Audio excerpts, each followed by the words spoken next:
ओ shit, oh shit, oh shit.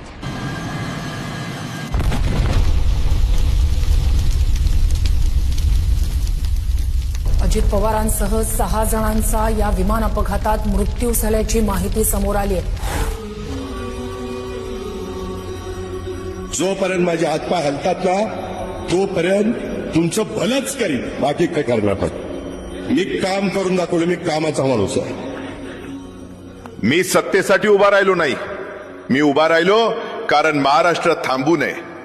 शेतकऱ्याच्या जमिनीतलं पाणी, कामगाराच्या हातातलं काम, तरुणांच्या डोळ्यातलं स्वप्न, हेच माझं राजकारण होतं. निर्णय कठोर झाले, आवाज चढला, कारण वेळ कमी होती आणि काम प्रचंड होतं. मी कधी सोपा मार्ग निवडला नाही, कारण सोपे निर्णय महाराष्ट्राला पुढे नेत नाहीत. लोकांनी माझ्यावर राग धरला असेल, पण मी कधीही महाराष्ट्रावर राग धरला नाही. हा महाराष्ट्र माझं कुटुंब आहे आणि कुटुंबासाठी माणूस शेवटपर्यंत उभा राहतो. आज जर माझा श्वास इथे थांबत असेल तर मला एकच समाधान आहे, मी महाराष्ट्रासाठी जगलो. माझ्या नंतरही काम थांबू देऊ नका, कारण सत्ता येते जाते पण लोकसेवा अमर असते.